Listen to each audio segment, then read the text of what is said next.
Guys, $20,000. There's no reason that any dealership should ask for a $20,000 deposit, even if it's refundable, but never a non-refundable. A non-refundable just basically means that they've just made money on you.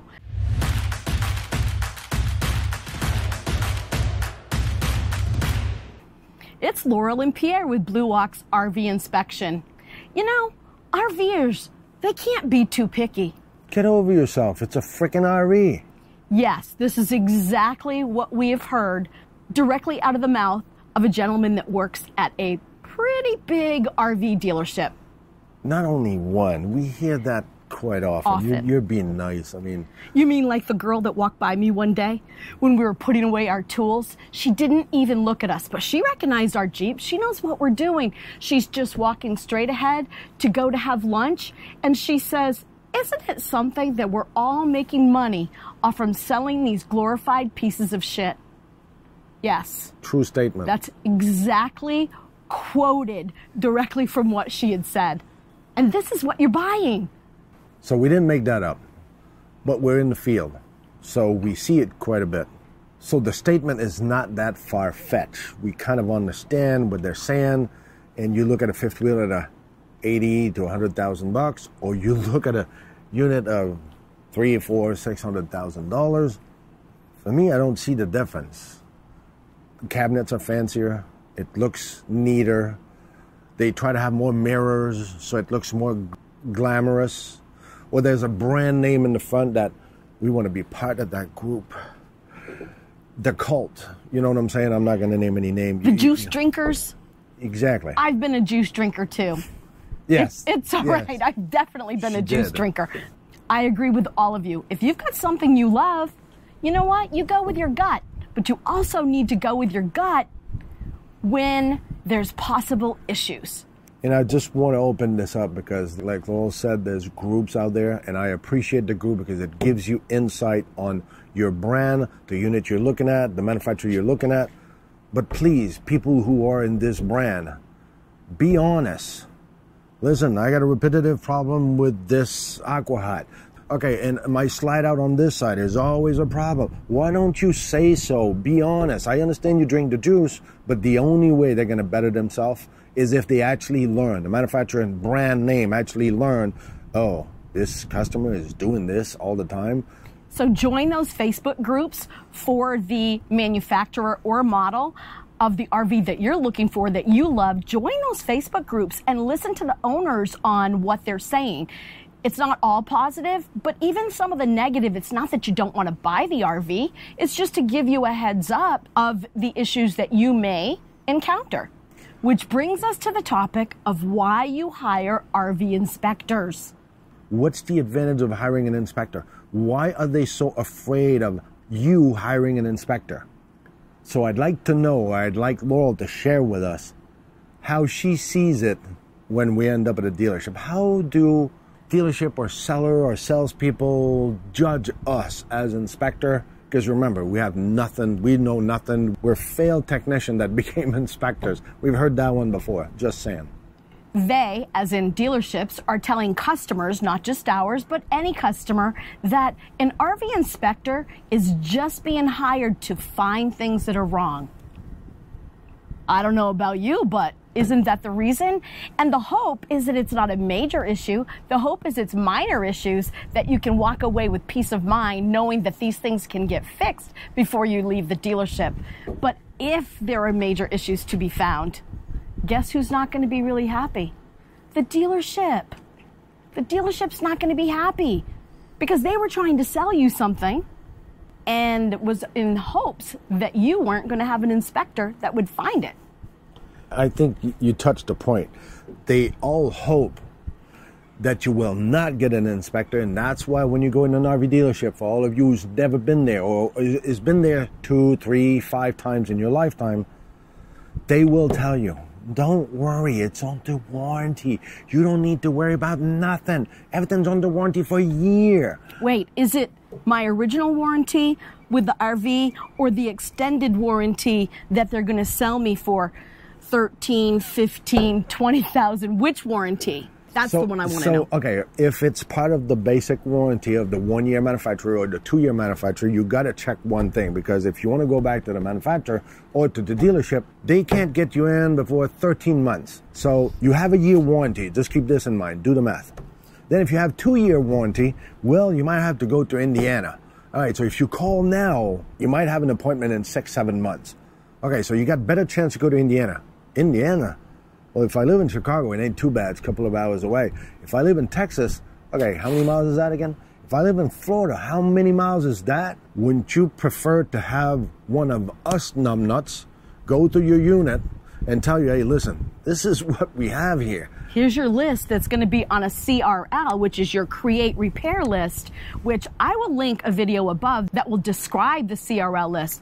This gives you all of the issues that are found in your inspection in one push of the button, made into a PDF that you can now send off to the service department and get repaired and fixed before you sign on the dotted line. That's the key. Before you sign before, on the dotted line. Not after.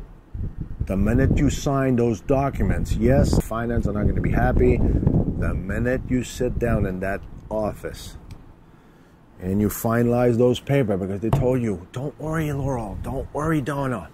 It's fine, Michael. Mark, don't worry. It's all under warranty. Sign your life away. We'll take care of you in 13 months. Isn't my warranty 12 months? Yeah, but don't worry, it's under warranty. You can hire a lawyer and sue us to be able to get in after 13 months. It's not an issue. What's that going to cost you? Okay, so what's the value of an inspection? Tell me, what's the advantage of having an inspection, Laurel? Well, the advantage is you can get all these things fixed before you pick it up. And if you think about it and you use this to your advantage, you can negotiate and maybe negotiate right off the rate that you paid that inspector, so your inspection actually becomes free if you think about it. If you can do the math and you're smart enough, you're going to fast forward and understand that, this inspection actually... And we know you are smart enough to figure this out. This is pretty simple. We'll see. We'll see if you are. I want to see, and I want to hear comments at one point, like the email that we received. Oh, yeah. We got an email from a subscriber, and she just needed to get it out there and have someone listen. She knew there was nothing we could do, but she unfortunately gave a deposit, non-refundable, of $20,000. Guys, $20,000. There's no reason that any dealership should ask for a $20,000 deposit, even if it's refundable, but never a non-refundable. A non-refundable just basically means that they've just made money on you. So, you know, as the dealers and the salesmen say, inspectors are paid to find something.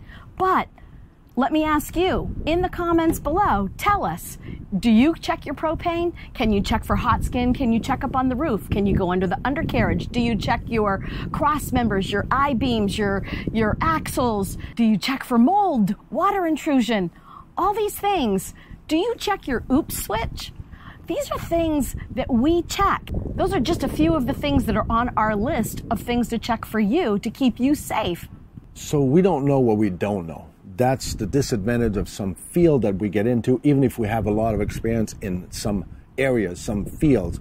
In terms of inspector, I mean, I even have some people that are here right now that told me before, says, oh, yeah, okay, I see your video, I know. So I have a ladder already, and I have a multimeter, and that's about the only tool I need to be an inspector, don't I? So I can become an inspector tomorrow morning. Hell yeah, you're good. Keep on coming on. Good luck with finding what you're supposed to be looking for, because I don't know where you're going. You don't understand what the software is all about. You're not familiar with what you're looking at. I understand that you've built houses, you've run electrical, you've done plumbing, so you know everything about everything. Listen, I know what a rudder on an aircraft does. It makes me go left or right. That's for my tail. I don't know how the motor works. I don't know how those fitting works. I don't know which pump's supposed to be there and what's the caliber and how much pressure it's supposed to give. Those are things that I don't know. I don't know what I don't know, and that's why we have some inspectors. We have some aircraft mechanic over 40 years that actually reached out to us. They understand exactly what we did in the video, and they say, I want to protect my people. Which brings me to the other topic. Why do we talk to people? We want to build a relationship. We want you to feel trust. right? If you can't trust us and we can't trust that you do trust us, what kind of a relationship is that? You need to find an inspector that you feel really comfortable with. We want to know where you're going. What are you doing? Are you moving in this full time? Is this part time? Do you have children?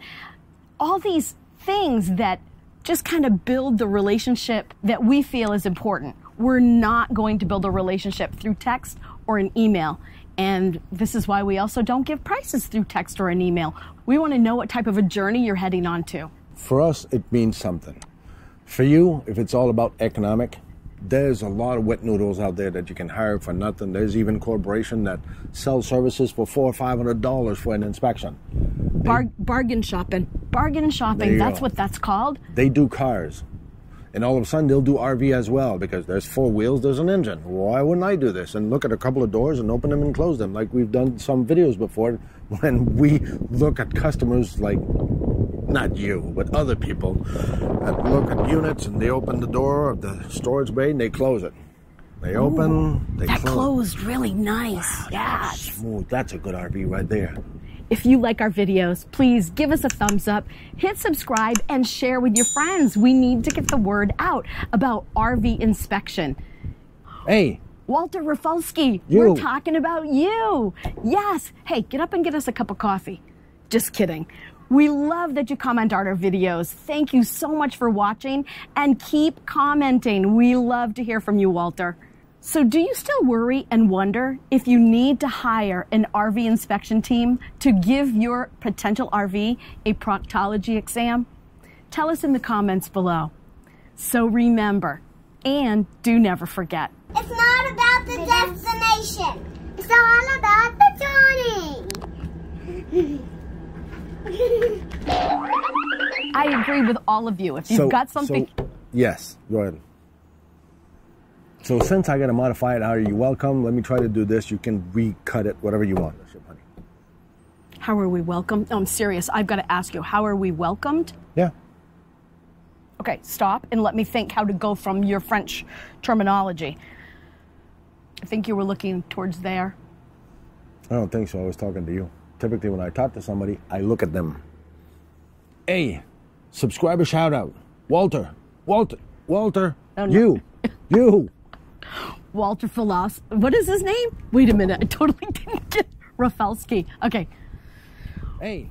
Oh, do you want to make another one? No. All right. Who called? It's probably Delaney, finally.